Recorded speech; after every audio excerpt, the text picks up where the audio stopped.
น้องดำเอ้ยฮัลโหลน้องด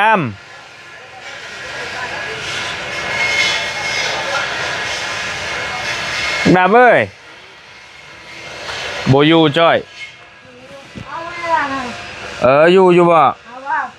เอาคือเดียวว่าโบอยู่ฉันดอกพักผ่อนบ่ฮะมาผู้เดียวนี่แหละ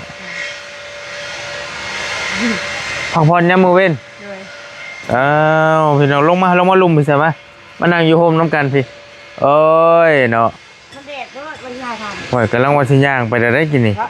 เอายันว่าเจ้าบ่อยู่ดูมันแดดพวกมานั่งคุยกันอยู่โฮมไปเสียงก็อยากดังในนั้นนึงเด้อพี่น้องเด้อโอ้โหอยู่เพิ่งก็ได้ผู้นั่งได้บ่อยู่ห่าฮะขนมมันหักกับพอดีเลยเจ้าได้ไปกินดังผมไม่เคยมาหาบ่มานี่ฮะไอ้ยะโทษไปกินเลยแกงชื่อข่อยกินได้อยู่บ่ได้กระโทษกินได้ใช่ขออนุญาตเด้อนิ่มอันนี้เนี่ยหนูใหญ่แท้ไม่เคยเห็นได้หน่อไม้เราเมียนอีลีไม่ลุงเจ้าเนาะคักอยู่ดอกโอเคพี่น้อยแวะเวียนมาหาทางสาวดำก่อนสาวดำคนงามก่อนพี่น้องบอลลี่มาคนเดียวมื่อนี้ก็ได้เดี๋ยวว่าเจ้าสิบอยู่เพื่อนแหละสะดอกอยู่แต่ก็ราพักผ่อนบริมีพี่เลือมาหาว่าสมัยนี้หลายคนเติบบริแต่เพิ่นเมื่อไปแล้วเลยโอ้กำลังว่าสิไปแล้วเจ้าบุคือบุ้งสุดแล้วไปหาเอื้อยบ่ฮะหาทางเอื้อยบ่ข่อยบ่ได้ไปจะไปใช้มีเงินใหม่เพิ่นเพิ่นบ่ได้มาพี่บ่ซั่นน่ะบ่ได้สร้างว่าแท้กินข้าวแล้วบ่กินแล้วกินกับหยังขั่วไข่ขั่วเองได้ไข่มาแต่ไสฮะเบาลิซื้อให้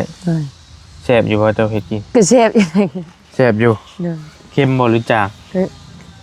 แซ่บพอดีนัวโยเฮ็ดชูกินนึกว่ามื้อน่ะเฮ็ดยังฮะเฮ็ดยังก็เจ้าเฮ็ดยังเป็นแน่ใช่แกงหน่อไม้บ่แกงหน่อไม้ก็เป็นทอดไข่ก็เป็นแม่ยังแน่ที่เจ้าเฮ็ดบ่เป็นโอ้เฮ็ดเป็นหลายอย่างเฮ็ดได้ทุกอย่าง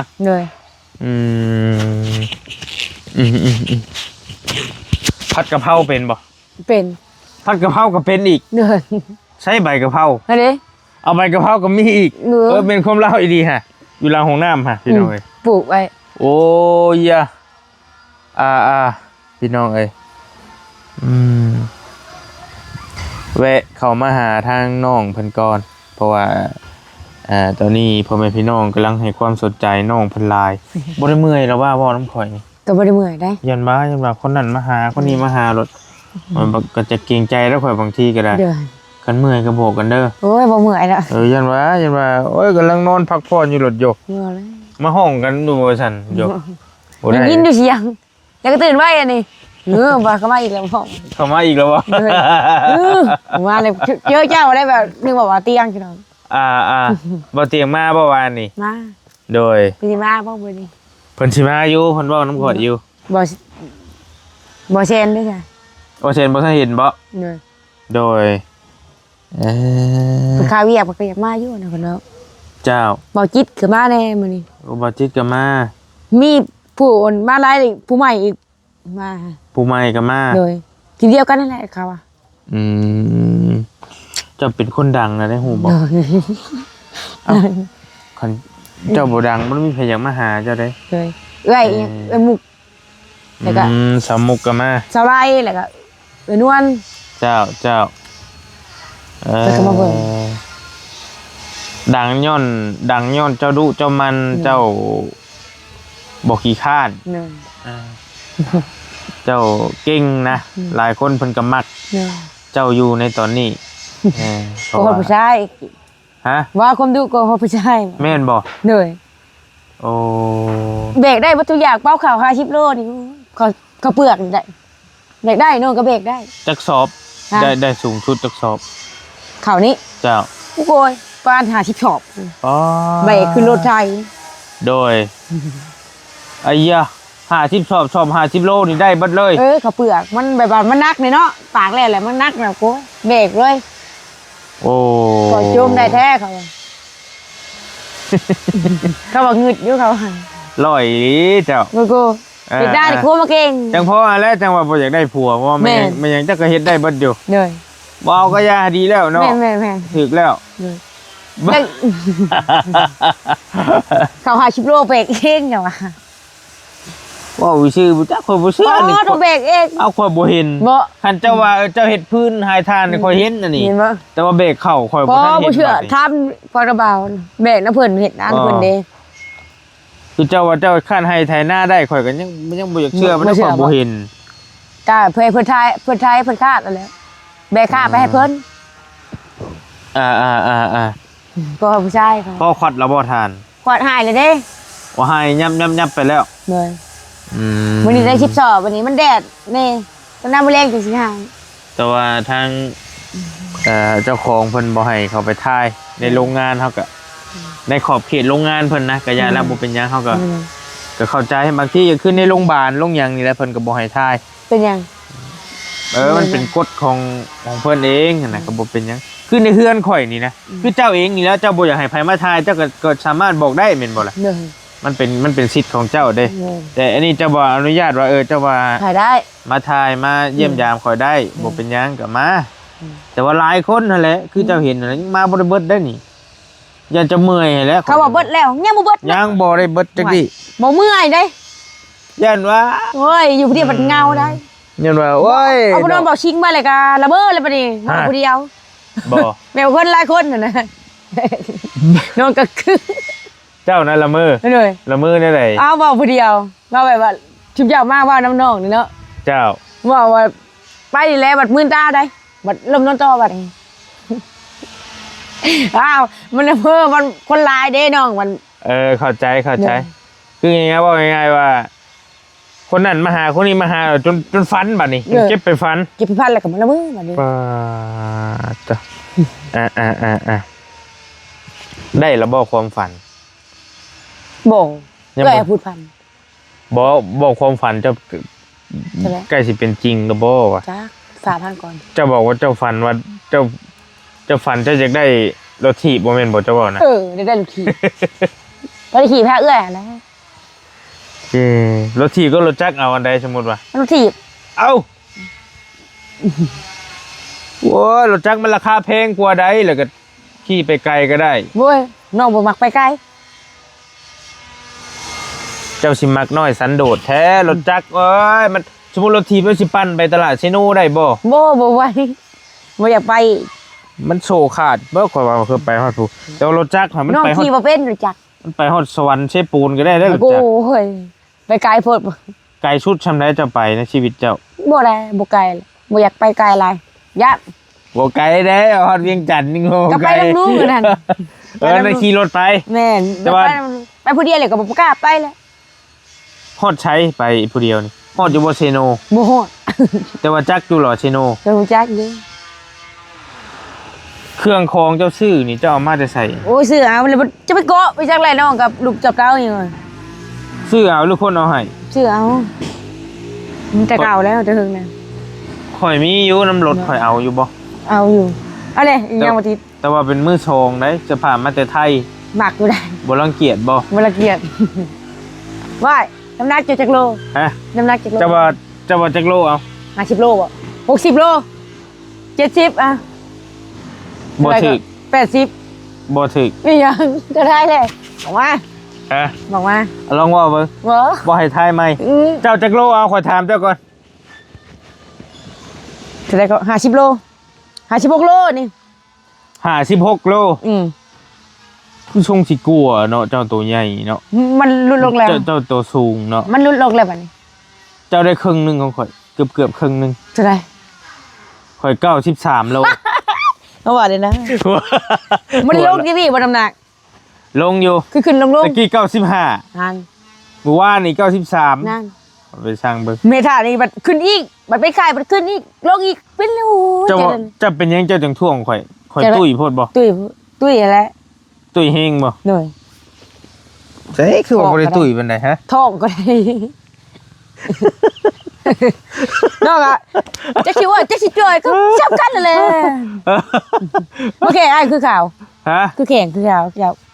กูเปิดแข่งให้เบิ่งหน่อยได้บัด ข่าวบ่แข่งเจ้าแห่งข่าว แต่ข่าวแล้วข่อยบ่ได้ขอดทานคือเจ้า กับข่าวอยู่นี่ฮะแบบธรรมชาติ อืม คนแข่งกันหน้าผู้ชูไอ้ ผู้หญิงมีคนแข่งเปิดคนแข่งกันเบิ่งละบัด มีบ่ผู้หญิงกัน โอ้ยดอกเมื่อยเด้อ ไม่ได้บ่อ้าวธรรมชาติข่าวบ่ได้ท่ายังข่าวเองมัน เชื่อเจ้าอยู่ นี่ ขนาดเจ้าเฮ็ดเวียกเฮ็ดงานนั่นนี่ก็ยังได้ รักษาตัวเอง อืม ถ้าบ่ได้ทาผิวทาก็คือข่าวได้บ่ได้เตะไป บ่ บ่แข่งก็บ่ได้เตะแล้วคนเตะคือเจ็บพญานาค คือกิจนี่นะ มึ โอ้ ง บ้านเคยเห็น เห็นเลย เอ้ยพี่น้องเอ้ยสรุปแล้วลูกความฝันเจ้าอยากได้รถถีบตอนนี้ เหนื่อย รถถีบกับโทรศัพท์ เหนื่อย เอาตัวใด ที่ก็เราชับช่องอย่าง สมมุติว่าเอารถถีบกับโทรศัพท์มาให้เลือกอย่างหนึ่งก่อนเอาตัวใดก่อน เอาทีบพอได้ปั่นพระเอ้ย รถโทรศัพท์ยังบ่ทันเอาโทรศัพท์จะเป็นเอาน้ำรางซะ เหนื่อยพอได้พระเอ้ยนะ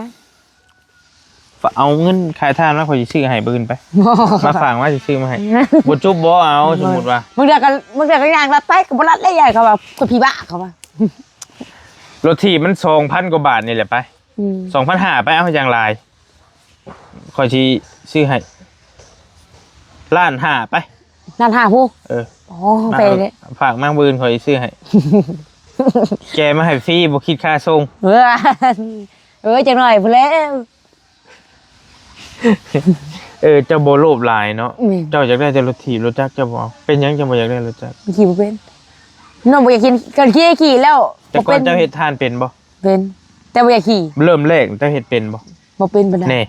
มันก็ต้องเฮียนแต่ว่าบ่เป็นแก โอ้ ทานเจ้าเฮียนแต่เกิดชำนาญเจ้าก็เฮ็ดเป็นรถ ใคร จักร ได้ขี่กันให้ บ่เฮียนเจ้าแต่แรกเจ้าก็ต้องเฮียนแล้วมันก็เป็นแต่ว่า มันเป็นครูบ่เฮียนให้ แต่ก็ดีแล้วมักน้อยสันโดษคือเจ้านี่ก็ถูกต้องแล้วเนาะบ่โลภหลายอะนะเพราะว่าบางคนนี่ฟันลิบลี อยู่ได้บ่ สมมุติว่าเอารถถีบมาให้จะบอกเอาอยากได้รถจักรกันยามได้สิได้บาดแม่นบ่เอารถถีบไปก่อนอนาคตอาจสิได้ก็มีรถจักรก็ได้ เลย รถจักรมันก็โปรเป็น10ปลายล้าน โอ้ยแพงได้คู่มือนี่ มักสียังในใจ สีแดง รถถีบนี่ก็มักสีแดง บ่สิพะ รถถีบนี่มักสีฟ้า เลย แต่รถจักรนี่มักสีแดง น้องเคยขี่แล้ว สีแดงมันเบากว่า มันไปง่าย โอ้มันเกี่ยวยังกัน อ้าวแบบว่าน้องบ่มักแบบว่าได้รถจักรผู้ละคนนั่นมันแฮงโพดน้องเคยขับไปแล้วรถจักรนี่สีแดงมันค่อยๆไปนะแต่มันโมนัก น้องเคยขี่แล้วน้องมันว่าจะได้สีแดงจัง มักสีแดง แดงล้วนหรือแดงซับดำซับขาวซับหยัง เร่งรวดเลย แดงล้วนๆเลยแดงเลือดๆล้วนๆเลย เลย โอเคสิได้ฮู้ไว้เนาะอยากซื้อมาให้เจ้าเด้เนาะจะสิพรให้เบิ่งบ่คันได้รถจักรนี่ เลยพี่พ่อได้เบิกแล้ว ได้รถถีบกับพรให้เบิ่งนี่เด้อสมมุติว่าได้รถถีบเด้อ ดีใจแล้วจิ เอ้ยเนาะห้องเพลงเป็นบ่ ก็เป็นอยู่ ห้องให้ฟังได้อยู่บ่ โว้ยบ่ปานใด โอ้ยเมื่อยเลย ว่านี่อ้ายไปใช่จ้ะ เมื่อวานนี่ค่อยไปไทยไปมุกดาหาร สมุกดาหารเลย เจ้า ไปไทยก็มีปลากระป๋องไทยมาอยู่มาฝากเจ้าอยู่ กินอยู่บ่ กินอยู่ ยังอยู่ว่าปลากระป๋อง บ่มีแท้ก็บ่ใหม่ อ้าวบ่อะไรว่าทีมงานเอายังมาให้เนี่ยซะ มีแต่บ่เกี้ยงขนมชวนหน่อย มาเกี้ยงขนม เลย มาเกี้ยงนี่คือมักส้มได้พี่น้องมักส้มเนี่ยนะพี่น้องบ่เข้าใจ ก็มา บ้านเฮาเอิ้นมักเกี้ยง เลยก็มากินอยู่มักชม อาหารยังที่เจ้ามักกินที่สุด ๆเฮาแกงกินไข่แน่กิน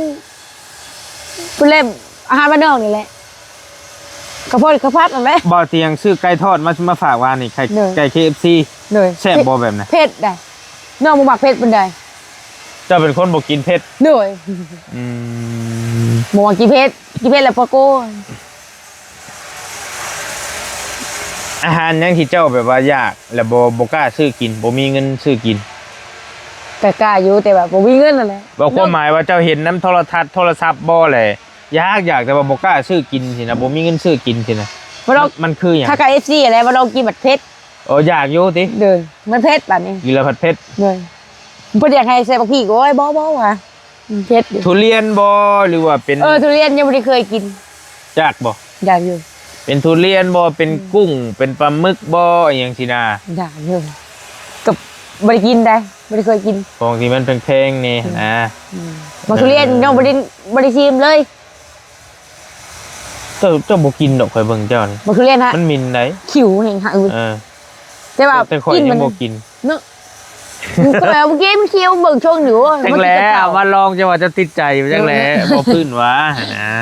กินไปเขาดังแล้วมันก็สลบเลย สรุปเจ้า22ปี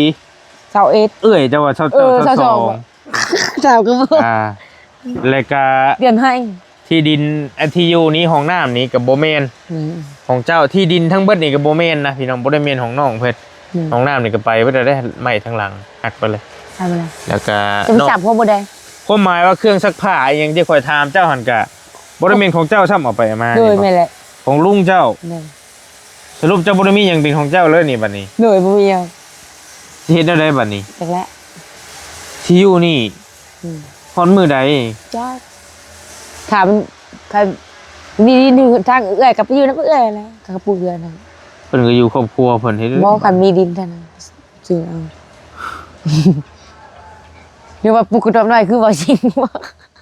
อีดินเอ้ยเจ้ากว้างบ่จะไปขอปลุกน้ำเพิ่นสมมุติว่าหั่นนะ กว้างอยู่หนั่นนึง สมมุติว่าเจ้าบ่มีหม้องไปดีโลหั่นนะเจ้ากินเหล้ากินเบียร์บ่ โดบ่ต้องเลย เอาเป็นงานแต่งงานหยังก็บ่ได้กินน้ำหมู่เลยเว้ย บ่ไกล เป็นหยังบ่กิน บ่กินแต่แบบบ่กินเลยนะ กินหยังเจ้ากิน เป๊ปซี่เป๊ปโซไปนั้นน้ำมันแล้ว เป๊ปซี่เป๊ปโซก เออ ลาบซีนกินอยู่แล้วลาบซีน กิน ลาบดิบกินบ่ กินแต่เบียร์น้องบ่รับบ่ได้เลย เคยกิน บ่เหมือนเขากินแบบเชิงสิเมาอะไรเมาหมดนอนตื่นช่วย เมาแล้วนอนตื่นช่วย น้องมึงเขาเจ้าได้นอกเลยแบบนั้น ยันเคยมาก่อนนะพัง บ่แล้วน้องบ่กินน้องก็บ่กินเนี่ยว่าน้องบ่กินเลย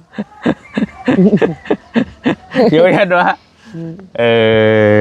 น้องบ่เตะเลยนะของชูล่าปานนี้นะเขา ของจุฬาของมึนเมานี่บ่เอาเลยบ่ใกล้เลย อายเด้อจ้ะ ไอ้เคยกิน ฮะ ก็เมาคือเจ้าเว้านี่แหล้ว เป็น ขับ ไร รถนี่ม่วน บ่แม่นประจำรักกับไป โอ้ ไม่ ฮะ อย่าว่าตักกันตักซ้ำหาลายบ่ โอ้ สุดยอด จักเป็นหยังแล้ว เคยกินเบิดเหล้าเบียร์ เจนี่ได้จ้ะ เหล้าไฮไก่โต เจนี่ได้จ้ะ เดี๋ยวนี้กินแต่เป๊ปซี่ น่ะ เนี่ยมันจังท้องจังเบงงเบงงนะ เด้อกินแต่เหล้ากินเบียร์อะไรใครมันลายเขาอ่ะ ข่อยบ่ได้กิน อ้วนแล้ว ข่อยย่าแล้ว อย่าแล้วเด้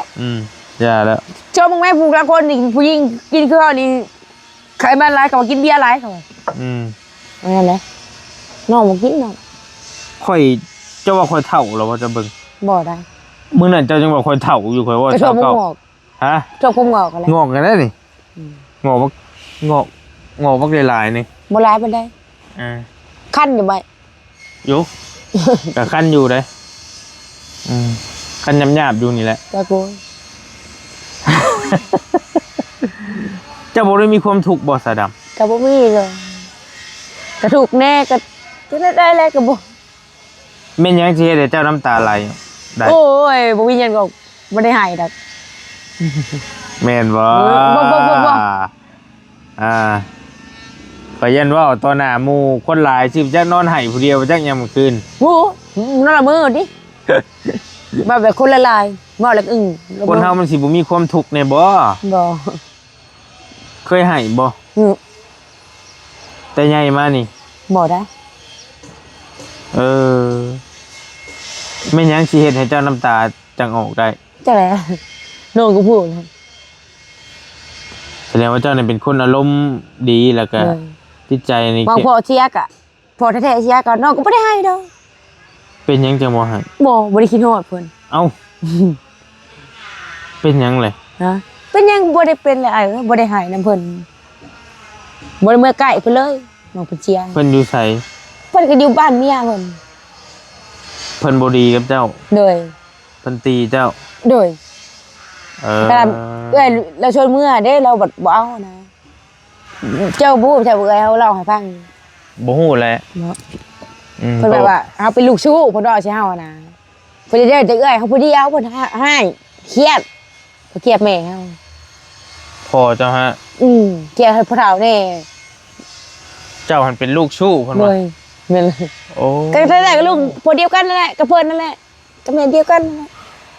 เจ้าก็เลยอดบ่ล้นทนบ่ไหวบัดนี้ เลย น้อยใจ น้อยใจก็บ่ให้ดอก อดเอา บ่เอา จริงๆก็อยากให้อยู่หั่นแหละ บ่เพิ่นว่าก็เว้าเดี๋ยวนี้ก็บ่แม่นนะก็ไปเยี่ยมเพิ่นเฮาก็บอกกับเอื้อยเด้อนะว่า เออจักแล้วข่อยก็ยังบ่ได้ถามรายละเอียด เนาะ ชุมเจ้าคักพอปานใด บ่ได้แต่เอื้อยเฮาบัดบ่ไปผู้เฒ่าบ่ให้บ่ให้เอานับปัดแพงเด้บัดเพิ่นบ่มาเลี้ยงเนาะเลี้ยงแน่ๆเพิ่นยังสิมาเอาอยู่ เพิ่นหาว่าเจ้าหันเป็นลูกชู้ เหนื่อย สรุปแล้วเจ้าเป็นลูกชู้หรือลูกแท้ ก็ลูกแท้เพิ่นนั่นแหละเพิ่นจะหาเรื่อง ก็ยังหาเรื่องใส่ เหนื่อยเพิ่นเครียดแม่และเครียดผู้เฒ่าแน่เพิ่นอยากได้เอื้อยเอาไปผู้เดียว อืม เพิ่นอยากได้เอื้อยอะไรเพิ่นก็เครียดเลยมันก็ว่าซะน้อง แต่ว่าแม่เจ้าก็บ่ได้หยังเป็นหยังว่าดีกับเจ้าอยู่บ่ แม่เฮาก็บ่ฮู้แล้วเนาะตอนเราแยกกันก็บ่ฮู้ฮู้แต่พ่อ ไผเลี้ยงเจ้ามาจังไง ผู้เฒ่าว่าเรียกมาซ้ำเหมือนเด้ลูกอันของนาซาเขาเด้ เออ แล้วก็ผู้เฒ่าตาแบบมาเลี้ยงลุงอะไรมาเลี้ยงเอามาเลี้ยงนำเป็นใหญ่ โอ้ แล้วก็เป็นเฒ่าดีแน่แล้วเพิ่นก็เลี้ยงหลานคือกันว่าเป็นหลานเด้เป็นหลานเรานะเว้า พ่อกับแม่เจ้าหันแต่ก่อนหันเพิ่นป้ากัน เลย แล้วเพิ่นไปเอาเมียใหม่ เลย เราหลังจากเราเอาเมียใหม่เราจังได้เสียชีวิต เลยเพิ่งมาเราก็เสียชีวิตเลยเป็นลูกตับ เพิ่นได้ลูกนํกันบ่ บ่ได้ เออ ลูกของเมียผัวเก่าแล้วนั่น โดย เดี๋ยวผู้นึงเดี๋ยวผู้ชายดอก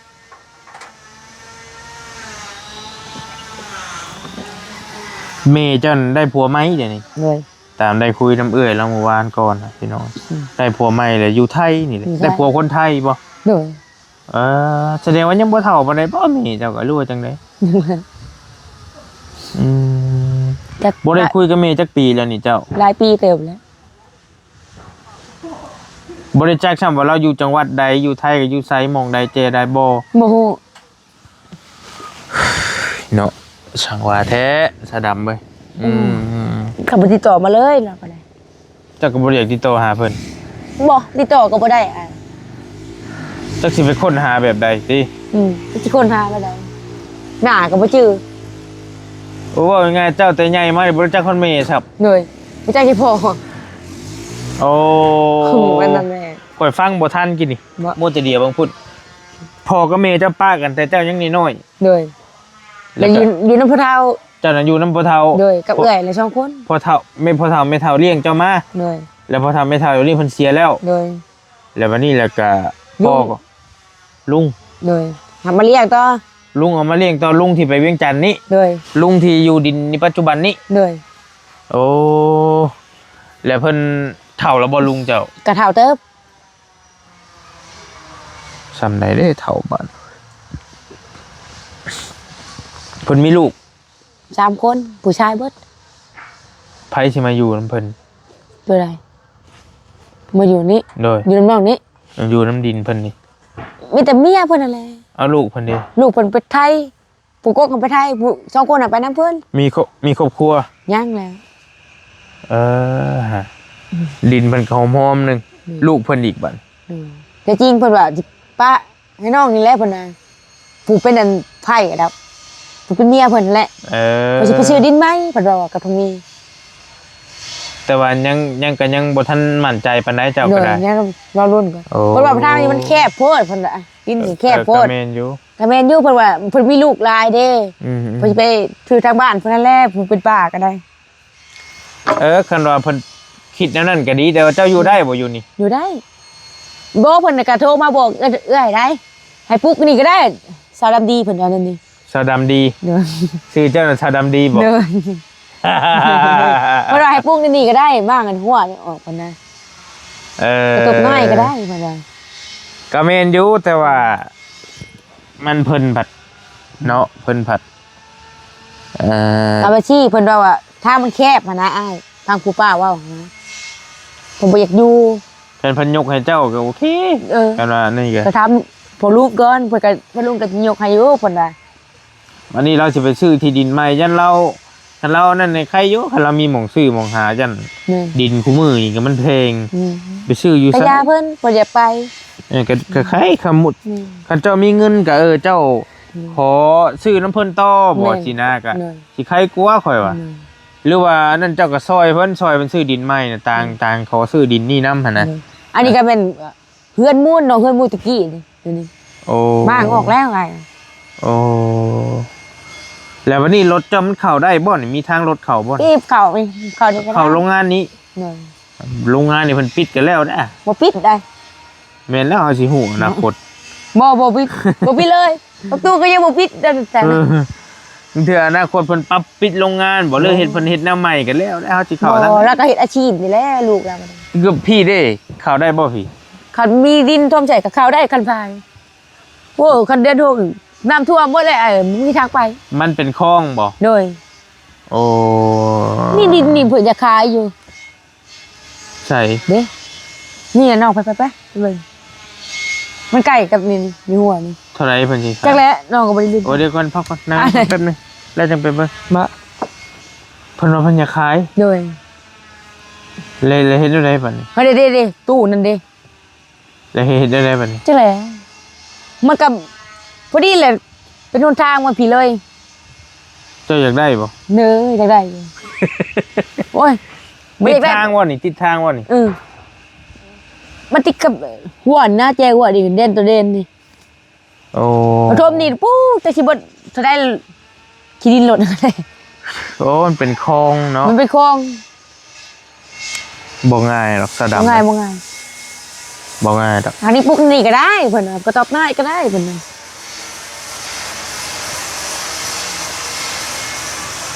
กระบาดเจ้าอยู่ข่อยก็ฟังเว้าแล้วก็ได้ เจ้า อืม